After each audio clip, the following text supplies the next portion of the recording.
who has done my makeup, and she's actually really qualified. She's done the New York fashion scene and has certifications from Korea, from Singapore. She's based in Singapore, and she does makeup like nobody's business. Her main goal in her makeup process is the cleanliness, the hygiene, the skincare that goes in before actually doing the makeup. So those of you who are interested, Hall 4 is the place to go to join her masterclass. And in just a short while, I will announce our next panel. Thank you. Okay.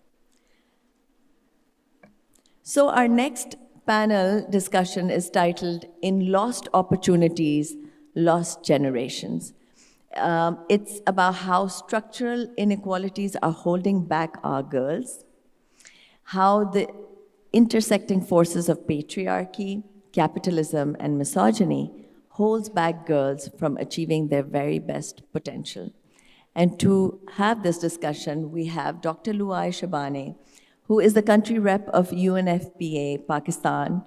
Prior to his position, his appointment, he served as the regional director of UNFPA for the Arab states since 2016. And along with him, we have the very known, I'm sure most of you recognize, Munizeh Jahangir, who's a broadcast journalist and award-winning documentary filmmaker, currently anchoring a current affairs show on one of Pakistan's leading media news network, Aaj TV, called Spotlight. So she will co-chair. She is the co-chair of the Human Rights Commission of Pakistan and founder of voicepk.net. So I'd like to invite both of them on stage to have this very important discussion. Thank you.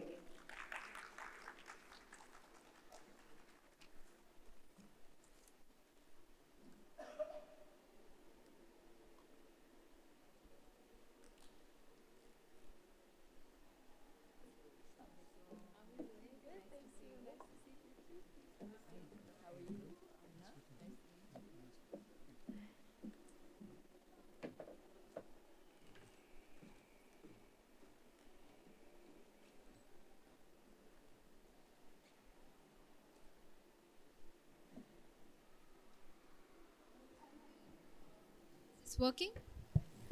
It's working. Well, thank you very much, Women of the World, for organizing this. And welcome to you all, to the Lahori audience, to this session. It's called Lost Opportunities, Lost Generations, How Structural Inequalities Are Holding Our Girls Back. And I'm in conversation with Dr. Luay Shabaneh, who is a representative of the UNFPA. It's the United Nations Population Fund for Pakistan. And prior to his current appointment, he served as the regional director of UNFPA for the Arab states since 2016. What will be very interesting for all of you is that he's a native of Palestine, of Ramallah, to be precise, and he has held several high-level profile national and international public service positions over the last 2 decades in official statistics, population census, population and development program management and advocacy with the UN system, in government and in the multilateral arena. Now, Dr. Luay, he started his professional career at Palestine Central Bureau of Statistics, where he worked from 1994 to 2005, and then he was then appointed the president. And then in 2009 is when he began his UN career with UNDP and UNCT and UNFPA in Iraq, and as a regional office for Arab states, he's been there since 2005. I can go on, but Dr. Luay warned me. He said, when people respect us after we have spoken is when, we should really think that we have the audience. So let's begin. I think what is very interesting is that we have not really heard people speaking from Palestine. Right now, it remains the flashpoint in the world today. We are all concerned about the images that we see coming out of Gaza. And Dr. Luay's family has been living in Gaza. Some parts of his family also live right now in Ramallah. It's your parents, am I correct?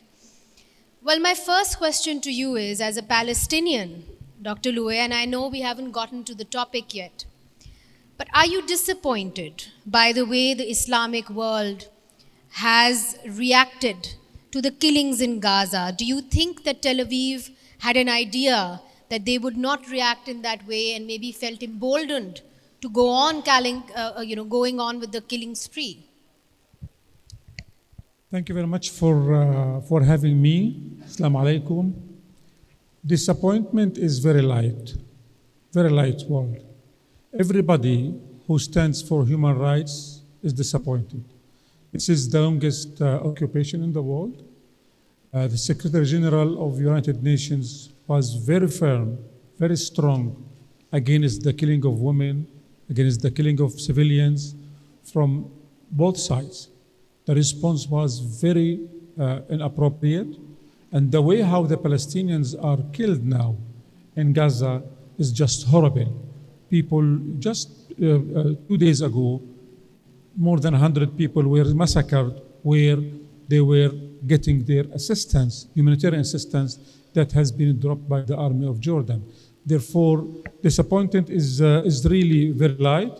My people are feeling very much unhappy, very much angry with the whole international community, with everybody, from the superpowers to the Arab world, to the Muslim world, and I think they have the right to be unhappy because they have been left alone.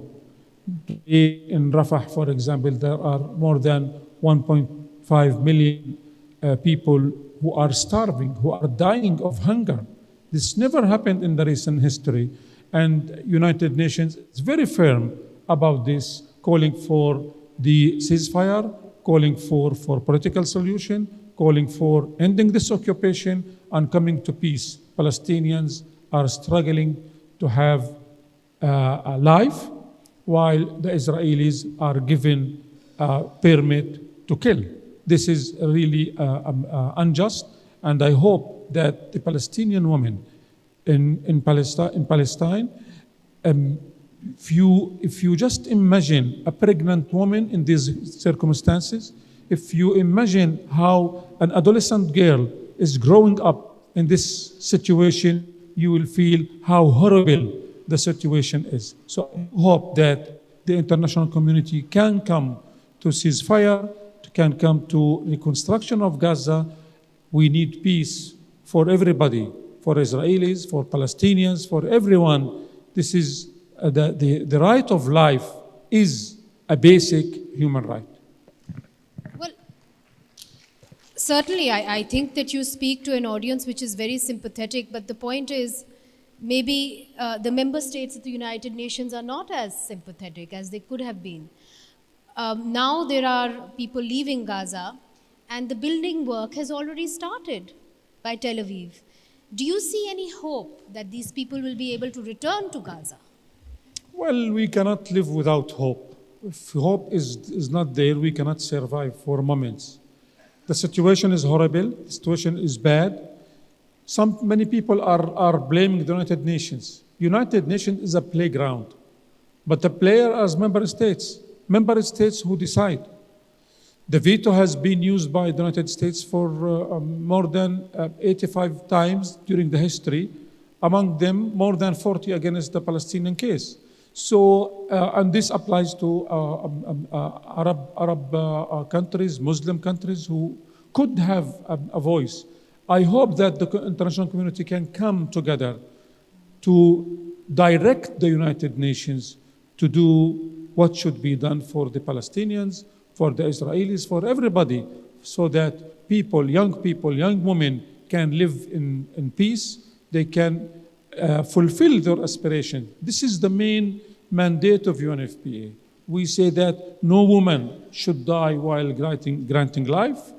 Every young girl and adolescent boy to be able to fulfill their potential and to reach a situation where all women live with dignity and live without any sort of violence. Well, thank you for that. And you speak of hope. I mean, before we carry forward, I would request the organizers if they can close the door, because, you know, acoustics don't work in the same way when doors are open. But I hope that we can keep the doors open for the girls around the world. And that brings me to my next question. You wrote an article where you visited Peshawar, and you said that there were 6 schools for boys in one area, but not a single school for girls. And when you asked the locals, why is there no money for a school for girls? And they said, well, now the land has become very expensive and we cannot give out land for schools. Yet at the same time, Dr. Luay, I went to Balochistan where the floods had hit. And one of the most hopeful images was that there was a young girl and she had kept her school uniform dry. And out of the rubble of her home, she had just hung that one school uniform. And in the morning, she would wear that school uniform and she would go to the school that had still remained open for her. So that was the hope. How have society in Pakistan failed to keep schools open for these girls who are so eager to go to school? I have been in Pakistan for now almost 15 months. There are issues need to be unpacked, in my opinion. One of them is to unpack what is religious from what is social or cultural. Because having these together, there will be a strong pushback. I am coming from a country which has almost the same conservative environment. But women and girls in Pakistan, in my opinion, are missed opportunity for the nation. And without being able to unpack what is religious and what is cultural inherited, always there will be pushback and we will not be able to progress. Just having 60% of the 22 million out of school children are girls, you can imagine how these will be mothers, how these will be leaders. In one of the visits, I have been told by a number of men, in which through the engagement of men, that one of them, he said, I will never send my daughter-in-law to deliver under the supervision of a male doctor. I said, but you don't allow your daughters and your granddaughters to go to school. From where should we bring female doctors for you? You have to think about these matters. So in my opinion, there is a lot to be done on the social norms. I don't feel that religion, I am Muslim. I don't feel that Islam is doing any restriction against women. What is done, the barriers are coming from the social norms. As we speak about the friendship, the theme of this wow, in my opinion, we have to have women become friends of women first. If you look at the violence in domestic violence and gender-based violence, who is the guardian of that? I'm sorry to say that. It's our mamas, mothers-in-law, who are the ones. We have social hypocrisy. When I look at my daughter, I focus on rights. But when I look at my daughter-in-law, I look at duties. We have to look for the rights in both cases. Therefore, I feel in Pakistan, there are very great champion women, leaders. Many, we can count, but this is not mainstreamed. We need to make it mainstream. Every single girl should have a space to choose, to enjoy her rights, and to decide. Because if they get the leadership, I am sure this is the prosperity for the nation of Pakistan. Well, let me bring you to another question, but I'll tell you about the city of Lahore, for example, where you are. Just recently, a young woman found herself to be at the receiving end of a mob that accused her, and wrongfully so, of blasphemy. And it was not a policeman who rescued her, it was a policewoman who rescued her. So in our case, we've had a knight in shining armor, and it's not a man, it's a woman. So in Pakistan, for example, we have seen examples of women helping women. But one of the things that really frustrates me about, let's say, the Western world, and that's what I wanted to talk to you about, is that whenever it comes to women's rights, they say, let's not give them rights because it's in their culture that they should not go to school, that they should be married at a certain age, etc. How does the United Nations deal with that? Because on one hand are fundamental rights, and on the other hand is, as you say, community guardians that say that this is our culture, which means that this woman cannot have, and she should be derived of her fundamental right. How do you approach that issue? First of all humans are born with the same rights. No single nation, whatever this nation is conservative, will confess that their girls are born with less rights than others. The challenge that we need to make is how to safe land the international human rights within the culture. Because the culture eye is very important. If you fight with culture, you will be defeated. We should change from within. This is the only way. And the change can come if we are able to empower women. Because only women can break barriers. Men cannot do that. State cannot do that. Women has to break these barriers. And when they break this, when they are educated, when they know their rights, and they find space. Now, the role of men is agents for change. Those fathers who can give their daughters the same space. Look at the shining women in Pakistan. From Benazir Bhutto, from Nafis Sadiq, you can name many women. The difference between those women and any girl in any small village in Pakistan is that these women were empowered. They were given the chance to choose. They're given the chance to be educated. The problem sometimes with the women issues that you go to many conferences about women in Pakistan and you find the majority of audience are women. Women affairs is not women issue. It's the whole community.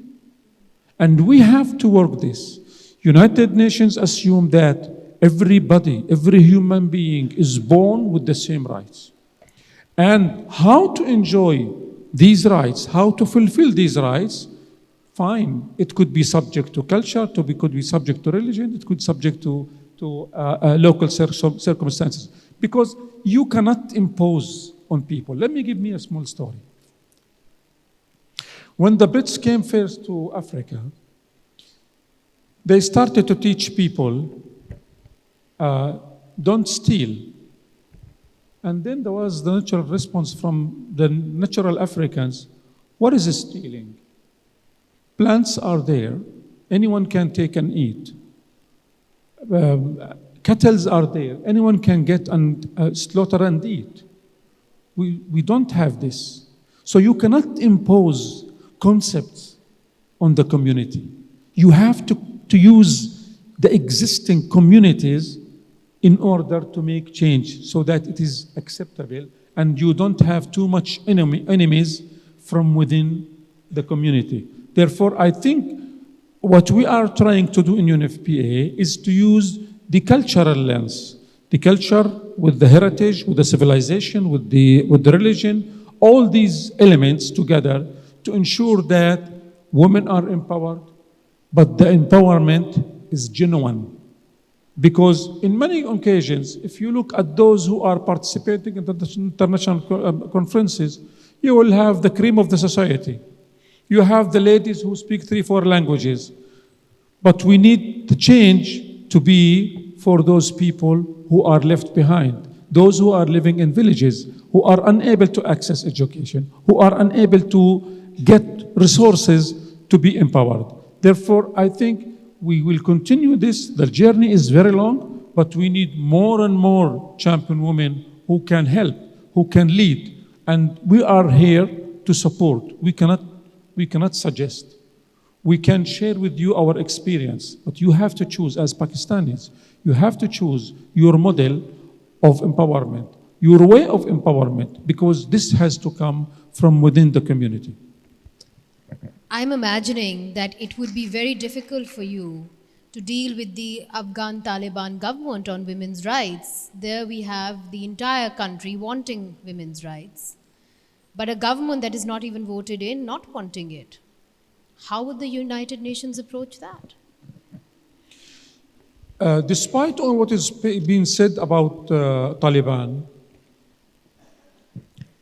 we have to make a rapport, at least to start with, and to make the change from inside.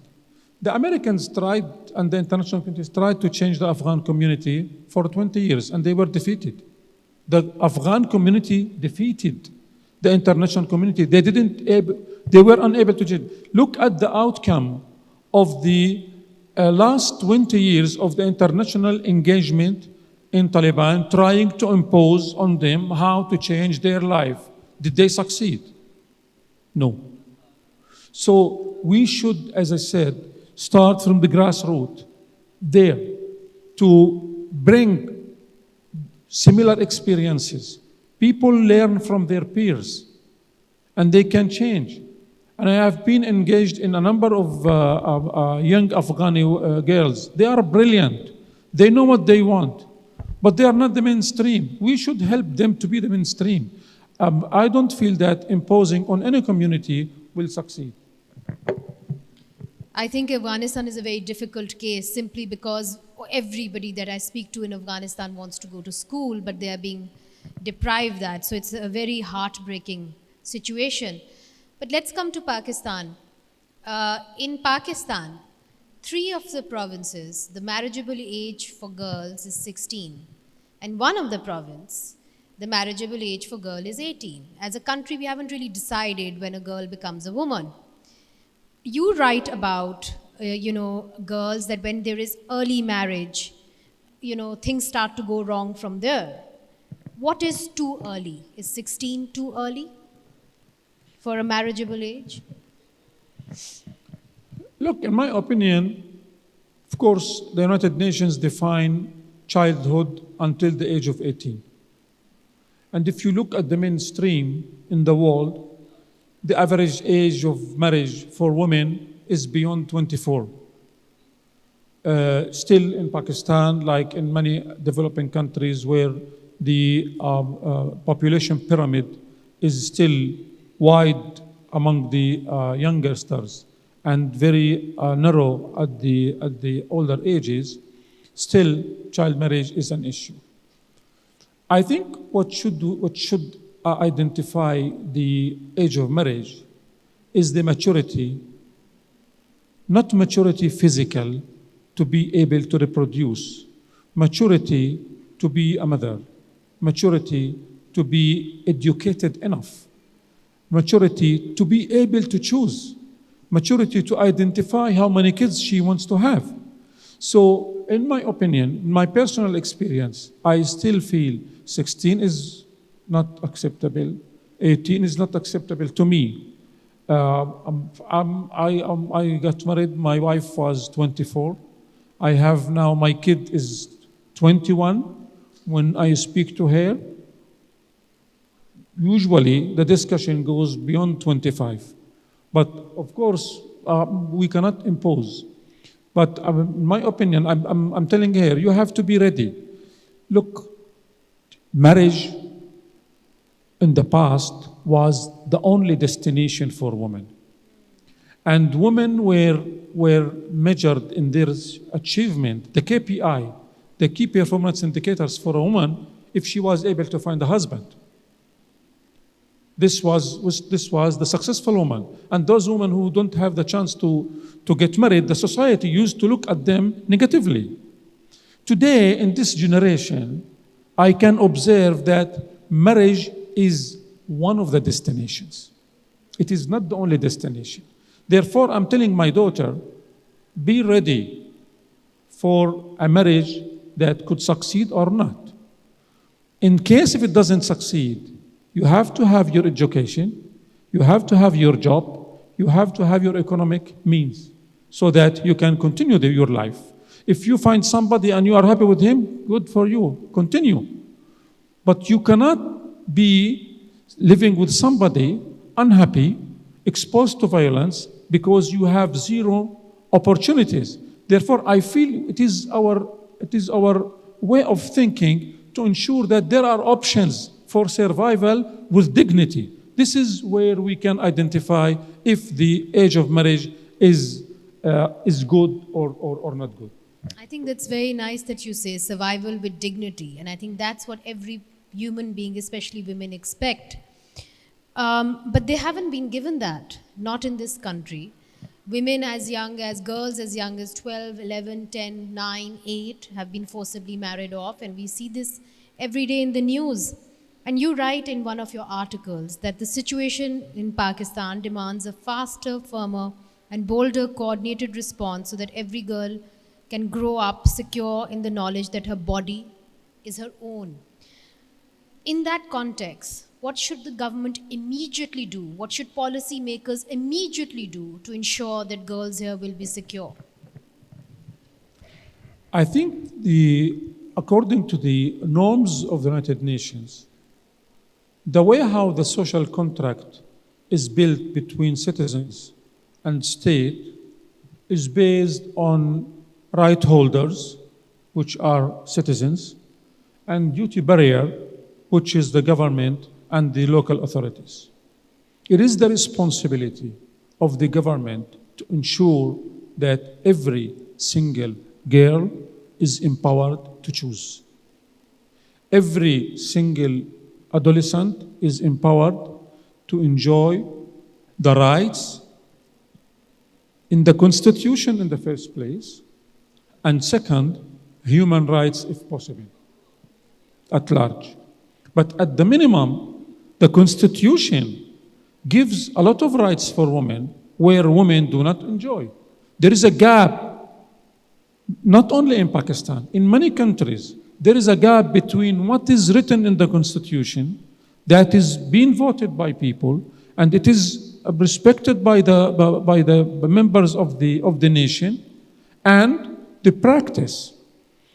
This goes to laws, but more important, what I have seen in Pakistan, too many laws, too many programs, but the enforcement of laws is the responsibility of the government. And I hope that the government reached a point that enforcement of laws become on the top of the agenda. This is why UNFPA, in our program in Pakistan, we have a separate output, according to our jargon, called accountability, where we engage with the government to ensure that they do what they say, what they formulate in terms of laws, they enforce these laws.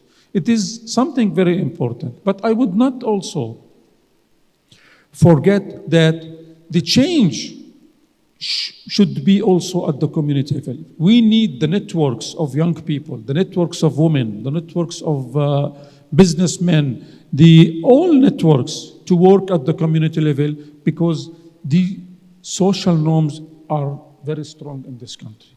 In this country, and that is the challenge with working with Pakistan, that the social norms are very, It is very conservative. It is very conservative. We don't have any time for question and answers. We do not? Okay, well, I mean, I had many questions for you, but I think let's talk about digital violence because, just as a wrap up, because I think everybody over here uses social media platforms, and I know that the UNFPA is very actively working on these issues. What message really do you have for young people when it comes to social violence, especially for women, on the internet? How can they safeguard themselves? 3 messages. The first one, don't be shy. When young woman is exposed to cyber violence, she should not be silent. This is one. Second, for the government, we should not. It is shame on all of us if we stigmatize the victim, not the perpetrator. Third, it is the responsibility of the private sector, companies, to ensure that they have enough measures to protect people who go into social media. Social media is part of an important parcel of our life today. It is important way to ensure that we break too many barriers to learn, to be able to see how the other people in different places are living, how the rights are enjoyed. Therefore, it should be a safe space for every single adolescent girl, for every young girl, for every young man as well. So social media has to be safe, and digital crimes should take an attention from the legal perspective, but also from law enforcement perspective. Well, thank you very much, Dr. Luay, for coming all the way, traveling all the way, and having this important conversation for us. Thank you, women of the world, for having this conversation for us. And I think on behalf of everybody here, we stand in solidarity with Palestine, and our hearts go out to all the people who are suffering in Gaza. Thank you very much. Thank you very much. Thank you.